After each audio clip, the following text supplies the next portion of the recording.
Ends आज Bihar NM का जो हमारा सिलेबस चल रहा है उसमें है टॉपिक से थर्ड कम्युनिटी हेल्थ नर्सिंग। हमारे 2 टॉपिक कंप्लीट हो चुके हैं, health promotion and child health nursing. ठीक है, तो वो उस टॉपिक को देखने के लिए आप हमारी जो प्ले लिस्ट है उसको देखें, उसमें सारे टॉपिक जो सीरियल वाइज है। अब यहाँ हमारा जो कम्युनिटी हेल्थ नर्सिंग का टॉपिक आज है फर्स्ट, सामुदायिक स्वास्थ्य प्राथमिक स्वास्थ्य देखभाल की अवधारणा। ठीक है, तो इसमें हम देखते हैं आज क्या है, कॉन्सेप्ट ऑफ कम्युनिटी हेल्थ। सब फर्स्टली हम समझेंगे concept of community health. Community health के कॉन्सेप्ट क्या होते हैं, इसमें क्या होता है, सामुदायिक सब स्वास्थ्य का जो अर्थ होता है वो केवल किसी एक व्यक्ति या किसी एक पर्सन या किसी एक पर्टिकुलर पर्सन के लिए नहीं होता है कि उसी को बस ठीक करना है तो पूरा समाज ठीक हो जाएगा। कम्युनिटी का मतलब ये होता है कि पूरे जो कम्युनिटी होती है, जो सोसाइटी है, समुदाय है, पूरे समुदाय के लोगों का स्वस्थ होना। ठीक है, जैसे एक गांव या वो एक वार्ड है, जैसे कि पूरा एक गांव स्वस्थ होगा।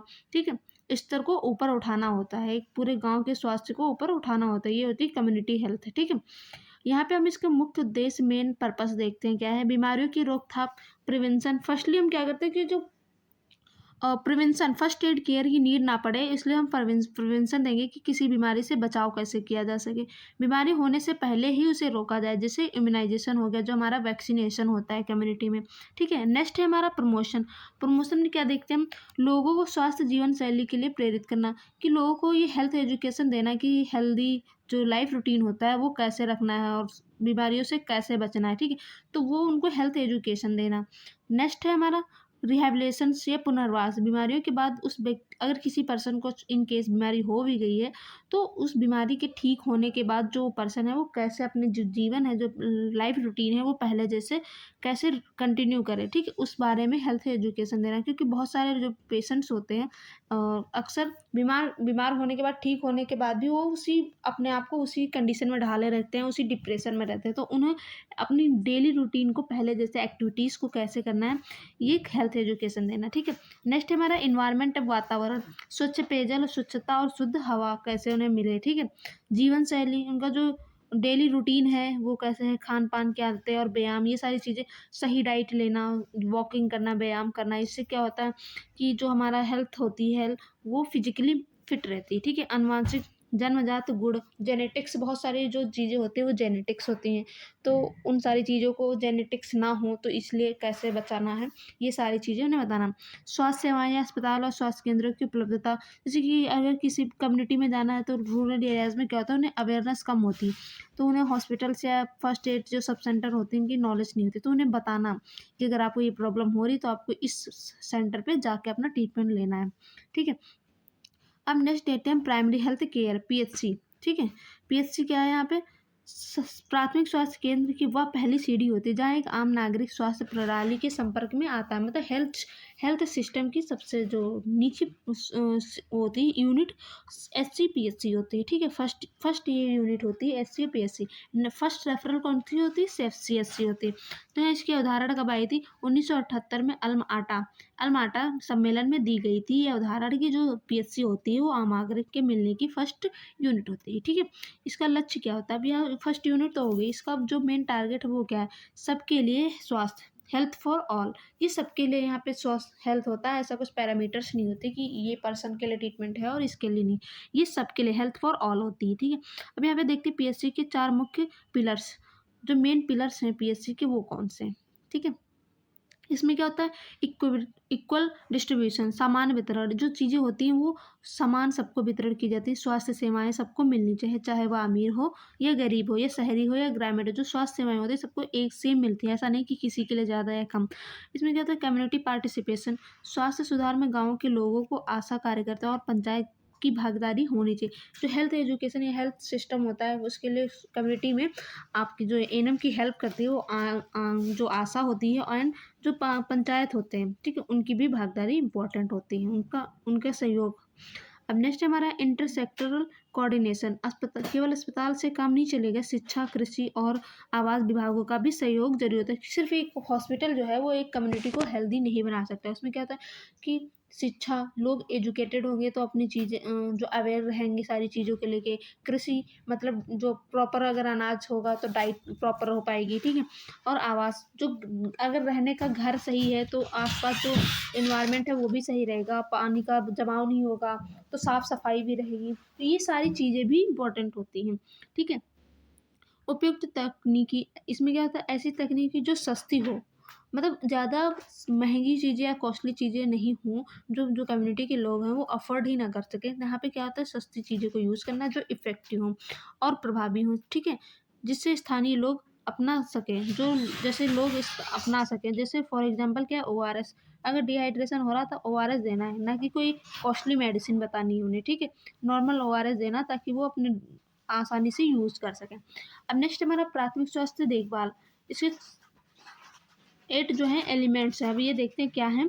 इन्हें याद रखने के लिए एलिमेंट्स शब्द का सहारा लिया जाता है। एलिमेंट्स शब्द का एक वर्ड है, इसकी सहारा लिया जाता है, जैसे कि ये सारे याद हो जाए। ई से क्या है, एजुकेशन, प्रचलित स्वास्थ्य समस्याओं को रोकने की शिक्षा देना, जैसे कि जो बहुत उस टाइम पे प्रचलित हैं, जैसे कि मई अगस्त या जुलाई अगस्त के टाइम पे मलेरिया होना, तो उस बीमारी को लेके हेल्थ एजुकेशन देना, ठीक है?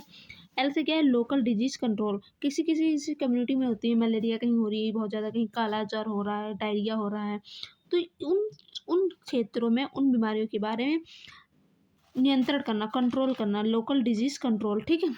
अब नेक्स्ट है ई से क्या है, एक्सपेंडेड इम्यूनाइजेशन, बच्चों और गर्भवती महिलाओं का पूर्ण टीकाकरण करना, ठीक है? नेक्स्ट है हमारा मैटरनल एंड चाइल्ड हेल्थ, सुरक्षित प्रसव और परिवार नियोजन, ये मतलब सुरक्षित प्रसव और परिवार नियोजन को सुनिश्चित करना, ठीक है? एंड नेक्स्ट देखते हैं हम, ई से है इसेंशियल ड्रग्स। इसेंशियल ड्रग्स का क्या होता है, बुनियादी दवाओं की उपलब्धता सुनिश्चित करना, कि जो दवाएं जो जिनकी नीड है जितनी उतने हमारे पास है, स्टॉक है या नहीं है, ये सुनिश्चित करना, ठीक है? अभी एन से क्या है, न्यूट्रिशन, खाद्य आपूर्ति और उचित पोषण को बढ़ावा देना, ठीक है? कि जो कम्युनिटी में लोग हैं उनको खाद्य आपूर्ति, उनके लिए सफिशिएंट खाना उनके पास होना चाहिए, और न्यूट्रिशन के बारे में हेल्थ एजुकेशन देना। ट्रीटमेंट, टी से है ट्रीटमेंट, सामान्य बीमारियों और चोटों का प्राथमिक उपचार देना। फर्स्ट एड, जो नॉर्मल डिजीज होती है उनकी फर्स्ट एड केयर करना, ठीक है? अब यस से है सेफ वाटर एंड सैनिटेशन, साफ पानी और कचरा प्रबंधन। साफ पानी पिएंगे, जो हमारा कचरा है जो हमारे घरों से निकलने वाला, उसका सेफ डिस्कस करेंगे, ठीक है? जिससे कि होती है, जो कचरा इधर उधर नहीं फैलेंगे तो एक जगह अगर कंपोस्ट होगी तो उसका खाद बन जाएगी, वो भी यूज़ है, और हमें बीमारियों से भी बच रहे हैं हम, ठीक है?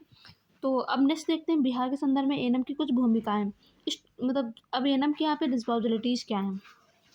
स्वास्थ्य व्यवस्था को मजबूत करने के लिए हेल्थ एंड वेलनेस सेंटर क्या है, ये सब सेंटर का ही दूसरा नाम है, ठीक है? हेल्थ एंड सब वेलनेस सेंटर, तो आप इसमें कंफ्यूज ना हो कि हेल्थ एंड वेलनेस सेंटर, मैंने कुछ नया वर्ड बोल दिया, ये सब सेंटर का ही नाम है दूसरा, पर जोर दिया जाता है।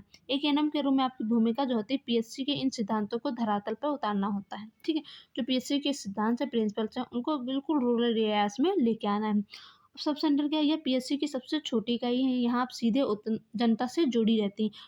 फर्स्ट कॉन्टैक्ट जो होता है आपका, वो कम्युनिटी के लोगों से होता है। गृह भ्रमण, होम विजिट में क्या करते हैं, समुदाय के हर घर तक पहुंचकर स्वास्थ्य के संदेश देना, ठीक है? अब अब नेक्स्ट देखते हैं हम, BHSND, village health sanitation nutrition दिवस, ठीक है?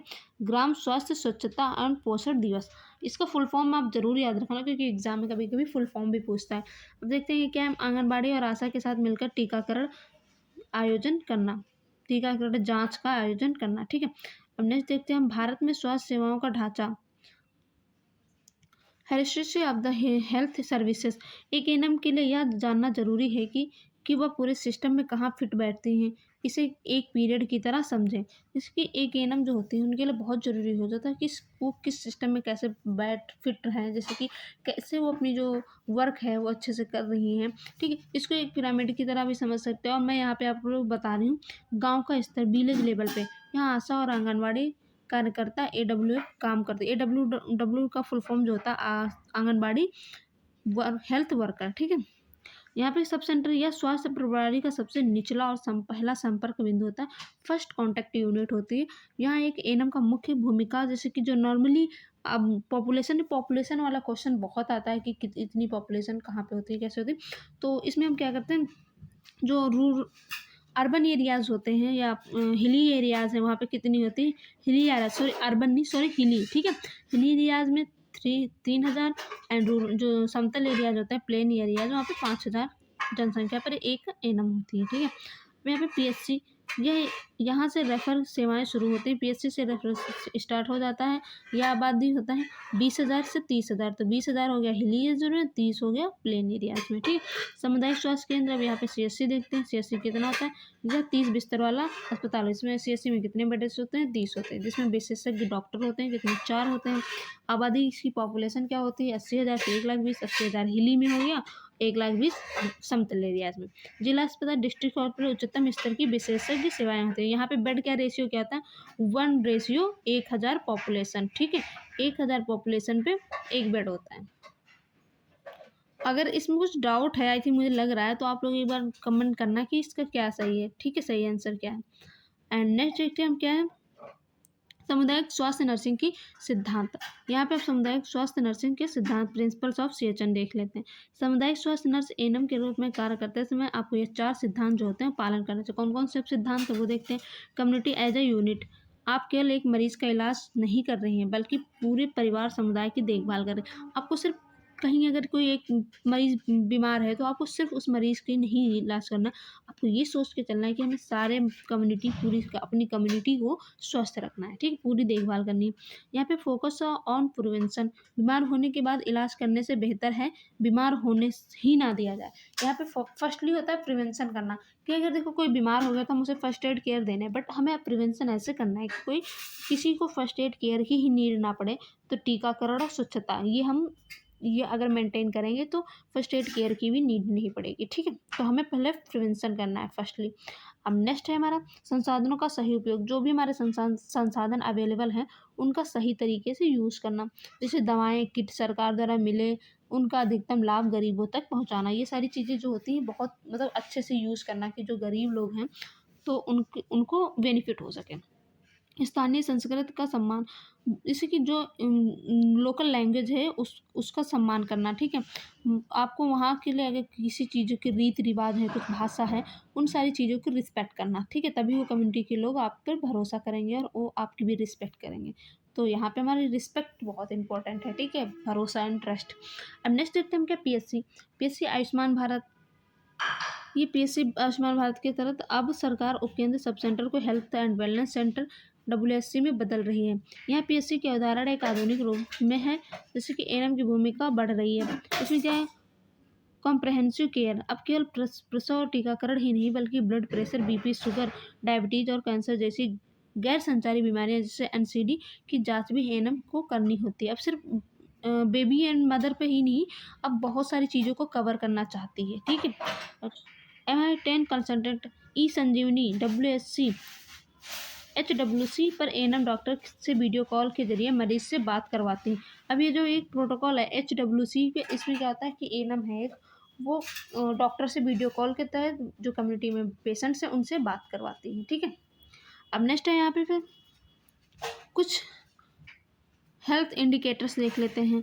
तो परीक्षा में बहुत डेटा आधारित प्रश्न पूछे जाते हैं। अब इन पे कुछ देख लेते हैं, सॉरी। तो कुछ केयर रिस्पॉन्सिबिलिटीज़ हैं यहाँ पे। एएनसी एंटीनेटल केयर, गर्भवती महिला को कि कम से कम 4 जांच सुनिश्चित करें। ये हमारे मतलब वन लाइनर को हाँ चीज़ें इन्हें याद रखना है बिल्कुल। इम्यूनाइजेशन ड्यू लिस्ट बनाना और हर बच्चे को टीका लगाना। रिकॉर्ड मेंटेनेंस का होता है अनमोल ऐप और रजिस्टर में डेटा भरना। यह बहुत ही महत्वपूर्ण है कि रिकॉर्ड एंड मेंटेनेंस किस में होता है, अनमोल ऐप में, ठीक है। Communicable disease control, TB, malaria और कालाजार जैसे रोगों की पहचान और रेफरल करना। हेल्थ एजुकेशन, ग्रुप मीटिंग करना और लोगों को स्वच्छता के प्रति जागरूक करना। अब यहाँ पे कुछ कीवर्ड्स देख लेते हैं इंपॉर्टेंट एग्जाम के लिए। अलमाटा सम्मेलन जो होता है कब आया था, 1978 में पीएससी की शुरुआत हुई, ठीक है, याद रखना है। हेल्थ फॉर ऑल, प्राथमिक स्वास्थ्य देखभाल का मुख्य लक्ष्य था। प्राथमिक स्वास्थ्य देखभाल का कौन सा मुख्य लक्ष्य, तो ऐसे आएगा ऑप्शन में, बहुत सारे उसमें हेल्थ फॉर ऑल भी होगा, तो आपको याद रखना है हेल्थ फॉर ऑल, ठीक है। अब 3T मंत्र, ट्रैश, टेस्ट एंड ट्रीट, महामारी नियंत्रण में काम आता है। 3T। सब सेंटर की आबादी मैदानी इलाकों में कितनी होती है, 5,000 और पहाड़ी इलाकों में 3,000। VHSND, village health sanitation and nutrition, इसका फुल फॉर्म भी याद रखना है। हर महीने में एक बार आंगनबाड़ी केंद्र पर आयोजित होता है, जिसमें एएनएम की उपस्थिति अनिवार्य होती है। ठीक है, ऐसा होता है कि क्या सब सेंटर में सारे एएनएम की उपस्थिति BHSND में अनिवार्य है या नहीं है। तो ऐसा नहीं कि आंगनबाड़ी केंद्र तो आंगनबाड़ी नहीं, एएनएम की उपस्थिति बिल्कुल नहीं। ये बिहार एएनएम में भी अभी जो एग्ज़ाम हुआ था, तो उसमें भी एक ऐसा क्वेश्चन आया था कि जो लाभार्थियों की जो न्यूट्रिशन होता है, उसमें मेन प्रेजेंटेशन किसकी होती। तो ऑप्शन में बहुत सारे थे, आशा, आंगनबाड़ी, एएनएम। बहुत सारे लोगों ने कहा कि आंगनबाड़ी है तो आंगनबाड़ी करेगी, नहीं, वहाँ पे एएनएम राइट आंसर हुआ था। ठीक है, तो आपको सारी छोटी छोटी चीज़ें याद रखनी है। अब यहाँ पे कुछ अपडेट देखते हैं, डिजिटल अपडेट देखते हैं, क्योंकि अपडेट्स याद रखना बहुत ज़रूरी है, क्योंकि आजकल जो क्वेश्चन बन रहे हैं वो अपडेट्स को लेके बहुत, इसी को क्वेश्चन लोग फंसा देते हैं कि हमारे सिलेबस में नहीं है। तो अपडेट्स याद रखनी। अब सरकारी कागज जो होते हैं रजिस्टरों से हटाकर थोड़ा सा डिजिटल साइड से हो रहे हैं, बहुत सारी चीज़ें डिजिटल हो रही हैं, जैसे कि एएनएम को जाननी बहुत सारी ज़रूरी हैं चीज़ें, ताकि जब वो पोस्टिंग होती है उन्हीं सिलेक्शन होने के बाद, तो वो अपने माइंड सेट जो होता है उनका वैसे रूटीन चेंज हो, उन्हें एक्सेप्ट कर लें और बहुत जल्दी सारी चीज़ों को सीखें। ठीक है, अब यहाँ क्या था, आभा आईडी बनती है। आभा आईडी का फुल फॉर्म क्या है, आयुष्मान भारत हेल्थ अकाउंट। ठीक है, इसमें कितने डिजिट होते हैं, नेक्स्ट क्वेश्चन है, बनेगा 14 अंकों का डिजिटल हेल्थ कार्ड होता है। ये क्या होता है, एक डिजिटल हेल्थ कार्ड होता है। भ्रमण के दौरान, हेल्थ विजिट के दौरान एएनएम को हर ग्रामीण का आभा आईडी बनाना होता है, ताकि उनका मेडिकल रिकॉर्ड ऑनलाइन सेफ रहे।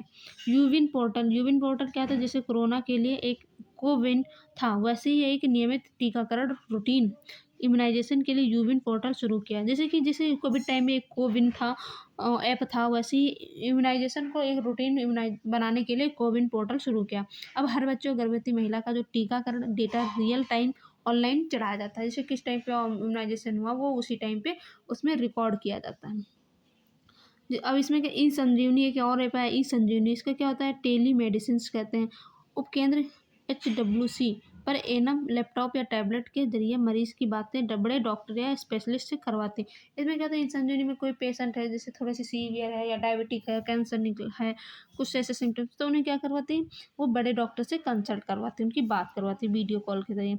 महामारी एपिडेमियोलॉजी की अवधारणा, सामुदायिक स्वास्थ्य में बीमारियों के फैलने के पैटर्न को समझना एपिडेमियोलॉजी कहलाता है। परीक्षा में अक्सर जैसे एपिडेमियोलॉजी ट्रेड पूछा जाता है। इसमें ट्रेड हम देखते हैं, इसमें 3 मुख्य बिंदु होते हैं जिनके मिलने से बीमारी फैलती है।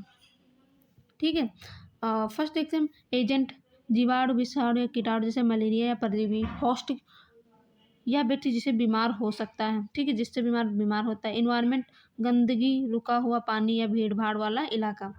CPSC, comprehensive primary health care. ठीक है, अब यहाँ पे देखते हैं, सब पहले PSC में केवल 8 तत्व होते हैं, जो हमने पहले चर्चा की, लेकिन अब इसे बढ़ाकर 12 सेवाओं या 12 एसेंशियल सर्विस में बदल गया। इसे CPSC कहते हैं। नए जुड़ाव हैं, क्या है, NCD screening, blood pressure, sugar, diabetes और 3 तरह के कैंसर, मुंह, स्तन और गर्भाशय जो ग्रीवा होती है, सर्विक्स की जांच होती है। एनसीडी में क्या होता है, एनसीडी एक स्क्रीनिंग होती है, उसमें ब्लड प्रेशर, BP, डायबिटीज़ या स्क्रीनिंग, सर्वाइकल कैंसर की स्क्रीनिंग टेस्ट होता है। ठीक है, अब नेक्स्ट देखते हैं हम मेंटल हेल्थ समुदाय में मानसिक रोगियों की पहचान करना। अब एल्डरली केयर में क्या होता है, 60 वर्ष से जो अधिक आयु के लोग हो गए उनकी स्वास्थ्य सेवाएं देना। आपातकालीन चिकित्सा में छोटी मोटी या जलने वलने की प्राथमिक फर्स्ट एड केयर देना। जन आरोग्य समिति, जस क्या है, JAS, ये क्या है, जन आरोग्य समिति। ये देखते हैं HWC, health and wellness centre के बेहतर प्रबंधन के लिए अब जन आरोग्य समिति का एक गठन हुआ है। अब इसमें जैसे ज़्यादा अच्छे से चीज़ें हो सकें उसके लिए एक जन आरोग्य समिति का गठन हुआ है। इसका काम केंद्र की सफाई और मरम्मत, स्थानीय लोगों की शिकायतों को सुनना होता है। एएनएम को इस समिति के साथ मिलकर काम करना होता है, ताकि समुदाय में विश्वास बना रहे। ठीक है, ट्रस्ट ज़्यादा बहुत ही इंपॉर्टेंट है। ठीक है, अब नेक्स्ट देखते हैं कम्युनिकेशन मैथड्स, कैसे हमें बात करनी, कौन कौन से मैथड्स हैं, जैसे कि जिससे हमें कम्युनिटी के लोगों से बात करनी है। यहाँ पे क्या, सामुदायिक स्वास्थ्य में केवल इलाज काफ़ी नहीं होता, बातचीत, कम्युनिकेशन भी एक अभ्यास होता है। BCC, बिहेवियर चेंज कम्युनिकेशन, इसमें क्या होता है, लोगों की सोच, व्यवहार बदलना, जैसे खुले में शौच ना करने के लिए प्रेरित करना, उन्हें कम्युनिकेट करना अच्छे से। IEC information education and communication, इसका फुल फॉर्म पूछा जाता है आईईसी का, information education and communication. Poster, pamphlet या नुक्कड़ नाटक के जरिए लोगों को जानकारी देना। इससे इससे क्या बेनिफिट होता है कि जैसे सुनने से और देखने से, जितना सुनेंगे उस, अगर देख लिया उस डेमो को और सुन भी लिया तो डबल याद रहता है, ठीक है। आईपीसी का फुल फॉर्म क्या होता है? इंटरपर्सनल कम्युनिकेशन, इसमें आमने सामने बैठकर बातचीत करना होता है, ये बहुत ही प्रभावी होता है। अब कुछ हमारे एमसीक्यूज हैं इंपॉर्टेंट, वो देखते हैं हम, ठीक है। और प्राथमिक स्वास्थ्य देखभाल, प्राइमरी हेल्थ केयर की अवधारणा सबसे पहले किस अंतर्राष्ट्रीय सम्मेलन में दी गई? तो यहाँ पे हमारा जो है ऑप्शंस देखते हैं हम क्या क्या है। अलमाटा 1978, जिनेवा 1948, नई Delhi 1980, New York 1990। Primary health care की अवधारणा सबसे पहले किस अंतर्राष्ट्रीय सम्मेलन में दी गई? तो यहाँ पे हमारा राइट ऑप्शन हो जाएगा ए, अलमाटा 1978 में। मैदानी क्षेत्र में एक उपकेंद्र सब सेंटर की कितनी आबादी को कवर करता है? जो एस होता है सब सेंटर, वो प्लेन एरिया में कितनी आबादी को कवर करता है? तो हिली एरियाज में 3000, प्लेन एरिया में 5000। राइट ऑप्शन हो जाएगा हमारा बी, ठीक है। नेक्स्ट क्वेश्चन है, आशा कार्यकर्ता का पूरा नाम, फुल फॉर्म क्या होता है? आशा जो है उसका फुल फॉर्म क्या है, ठीक है। तो ASHA accredited social health activities, advance social health assistant, auxiliary social health agent, associated social health activity. तो यहाँ पे जो हमारा राइट ऑप्शन हो जाएगा A, accredited social health activity activist, ठीक है। अब नेक्स्ट क्वेश्चन है, प्राथमिक स्वास्थ्य देखभाल पीएचसी का मुख्य लक्ष्य क्या होता है? विशेषज्ञ अस्पतालों का निर्माण, सबके लिए स्वास्थ्य, हेल्थ फॉर ऑल, केवल संक्रामक रोगों का उपचार, विदेशी दवाओं का वितरण। तो यहाँ पे पीएचसी जो होता है इसका मुख्य लक्ष्य होता है health for all. Option number हमारा बी राइट हो जाएगा यहाँ पे। अब नेक्स्ट क्वेश्चन देखते हैं हम। क्वेश्चन नंबर है हमारा 5। सामुदायिक स्वास्थ्य केंद्र सीएचसी को कितनी आबादी पर स्थापित किया जाता है? जो सीएचसी होता है वो कितनी आबादी पर होता है? यहाँ पे हिली रूरल नहीं है, इसलिए दोनों आंकड़े दिए गए। सीएचसी की बात कीजिए 20 से 30, ये हो गया। पीएचसी 80 से 120, ये सही है, हमारा राइट ऑप्शन यही हो जाएगा, ऑप्शन नंबर बी, ठीक है। और यहाँ पे जो 5 से 10 है, ये अर्बन एरियाज में सब सेंटर की है, ठीक है। तो यहाँ पे हमारा अभी ऐसा कुछ क्वेश्चन नहीं है, तो हमें ये याद नहीं रखना है, ठीक है। नेक्स्ट क्वेश्चन हम देख, ये है हमारी पीएचसी के अर्बन एरियाज में, ऑप्शन नंबर डी। तो हमें सारी आंकड़ों को याद रखना है, लेकिन हमारे यहाँ पे राइट ऑप्शन हो जाएगा बी। इम्यूनाइजेशन किस प्रकार की रोकथाम प्रिवेंशन का उदाहरण होता है? इम्यूनाइजेशन यहाँ पे कौन से प्रिवेंशन का है? For primary, secondary, tertiary and predominant. जो इम्यूनाइजेशन होता है किस प्रकार का प्रिवेंशन होता है? तो ये होता है प्राइमरी, ठीक है। नेक्स्ट क्वेश्चन है हमारा 7। निम्नलिखित में से कौन सा प्राथमिक स्वास्थ्य देखभाल का सिद्धांत नहीं है? समान वितरण, सामुदायिक भागीदारी, उच्च तकनीकी और महंगा उपचार, अंतर क्षेत्रीय समन्वय। तो यहाँ पे क्वेश्चन नंबर हमारा 7 है, उसका राइट ऑप्शन हो जाएगा सी, उच्च तकनीक और महंगा उपचार। यह प्राथमिक स्वास्थ्य के देखभाल का सिद्धांत नहीं है, ठीक है। विटामिन ए की कमी से होने वाली मुख्य बीमारी कौन सी है? Night blindness, scurvy, very very rickets. Night vitamin A की कमी से नाइट ब्लाइंडनेस होती है, ऑप्शन नंबर ए राइट हो जाएगा हमारा। अब नेक्स्ट क्वेश्चन देखते हैं। क्वेश्चन नंबर है हमारा 9। भारत में पहली रेफरल इकाई, फर्स्ट रेफरल यूनिट किसे माना जाता है? उपकेंद्र को, सब सेंटर हो गया ये, सीएचसी, पीएचसी, डिस्ट्रिक्ट हॉस्पिटल। तो भारत में जो होता है फर्स्ट रेफरल यूनिट माना जाता है सीएचसी को, ऑप्शन नंबर सी राइट। यहाँ पे क्या होता है, एससी और पीएचसी से रेफर होते हैं सीएचसी के लिए। और नेक्स्ट है BHSND, ग्राम स्वास्थ्य स्वच्छता और पोषण दिवस का आयोजन महीने में कितनी बार होता है? महीने में कितनी बार होता है BHSND का? हफ्ते में एक बार, महीने में एक बार, साल में एक बार, महीने में 2 बार। तो महीने में एक बार होता है, ऑप्शन नंबर बी राइट हो जाएगा। मैं नेक्स्ट क्वेश्चन देखते हैं। क्वेश्चन नंबर है 11। कोल्ड चेन का मुख्य उद्देश्य क्या होता है? जो कोल्ड चेन होती है उसका मुख्य मेन पर्पस क्या होता है कोल्ड चेन का? दवाइयों को सुरक्षित रखना, टीका को उचित तापमान पर रखना, जो टीके होते हैं अस्पताल को ठंडा रखना, मृत को शरीर को रखना। तो यहाँ पे कोल्ड चेन किसके लिए होता है? इम्यूनाइजेशन के लिए। इम्यूनाइजेशन किस लिए? वैक्सीन को सुरक्षित में करने के लिए। सॉरी, ऑप्शन नंबर हमारा यहाँ पे राइट हो जाएगा। एक मिनट, ऑप्शन नंबर हमारा यहाँ पे राइट हो जाएगा बी। टीका जो होता है वैक्सीन होते हैं उनके टेम्परेचर मेंटेन करने के लिए। नेक्स्ट देखते हैं मातृ मृत्यु दर एमएमआर की गणना कितनी आबादी पर की जाती है? जो मातृ मृत्यु दर होती है, मदर मोर्टेलिटी रेट, वो कितनी आबादी पर की जाती है? 1,000 पे, 10,000 पे, 1 लाख पे, 10 लाख पे। तो मोर्टेलिटी जो रेट होती है वो हमेशा 1 लाख पे की जाती है, बाकी सारी चीज़ें 1,000 पे करती है। बस इसीलिए इतना हमें याद रखना है, ठीक है। कन्फ्यूज बिल्कुल भी नहीं होना। बायोमेडिकल कचरा प्रबंधन में पीले बैग येलो बैग में क्या डाला जाता है? तो न्यूक्ली सुई डालते हैं, मानव ऊतक और पट्टियाँ डालते हैं, प्लास्टिक की बोलते जा रहे हैं, कागज और कचरा डालते हैं। तो यहाँ पे राइट ऑप्शन हो जाएगा हमारा बी। अगर आपको बायोमेडिकल के बारे में चीज़ें जाननी है तो कमेंट करो, और मैंने वैसे प्रीवियस में वीडियो बनाई भी है, तो आप वो भी देख सकते हैं। और या वैसे यहाँ पे देख लेते हैं, नुकीली चीज़ें जो होती है पंचफ्रोम वाइट कंटेनर में डालते हैं, प्लास्टिक की बोतलें जो होती हैं रेड में डालते हैं, कागज और कचरा ये बायोमेडिकल पे नहीं आता, ये जनरल वेस्ट होता है, तो इसको ब्लैक में डालते हैं, ठीक है। अब नेक्स्ट हमारा क्वेश्चन है 14। भारत में जनगणना सेंसस कितने वर्षों के अंतराल पर की जाती है? 5 वर्ष, 10 वर्ष, 2 वर्ष, 20 वर्ष। जो भारत में गणना होती है, ठीक है, तो वो कितने वर्ष पे होती है? 10 वर्ष पे। अब नेक्स्ट क्वेश्चन है हमारा 15। एक गर्भवती महिला को गर्भावस्था के दौरान कम से कम कितनी प्रसव पूर्व जांच करानी चाहिए? एएनसी कितनी उसे टेस्ट करवानी चाहिए? 1, 2, 4, 10। 4 करवाने चाहिए उसे, मिनिमम 4, ठीक है।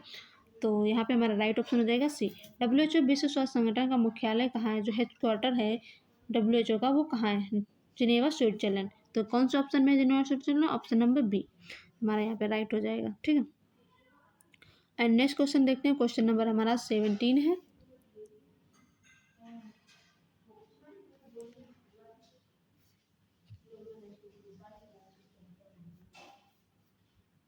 सॉरी,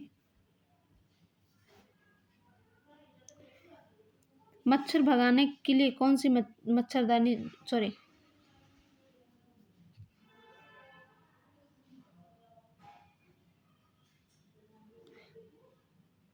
मच्छर भगाने के लिए कौन सी मछली का उपयोग जैविक नियंत्रण बायोलॉजिकल कंट्रोल्स के रूप में किया जाता है? जैसे कि किसी पानी में मच्छर हो गए तो उसमें कौन सी मछली का उपयोग करेंगे जो उन मच्छरों को वहाँ से उनके जो एग्स होते हैं उनको खा ले और मच्छर खत्म हो जाए? रोहा, रोहू, गैम्बूसिया, शार्क, कतला।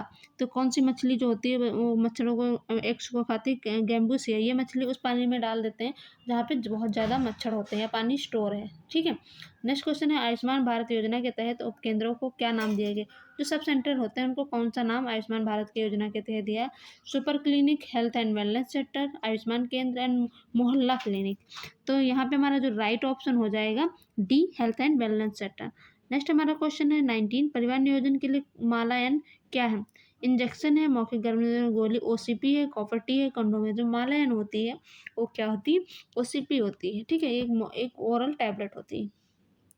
नेक्स्ट एंड लास्ट क्वेश्चन है आज की हमारी क्लास का, डॉट्स चिकित्सा प्रणाली किस रोग से उपचार के लिए होते हैं? जो डॉट्स होती है एक जैसे कीमोथेरेपी कैंसर के लिए होती है, वैसे डॉट्स एक होती है वो किस डिजीज के लिए होती है? Cancer, tuberculosis, TB, AIDS and typhoid. तो यहाँ पे जो डॉट्स होती हैं वो ट्यूबरक्लोसिस के लिए होते हैं, यार ये जो ART होती है वो एड्स के लिए होती है, ठीक है। तो आई होप आपको ये आप सभी को ये क्लास जो है आज की मेरी पसंद आई होगी, समझ आई होगी प्रॉपर। अगर कोई भी डाउट है तो आप कमेंट करें। मिलते हैं नेक्स्ट वीडियो में नेक्स्ट टॉपिक के साथ। Thank you.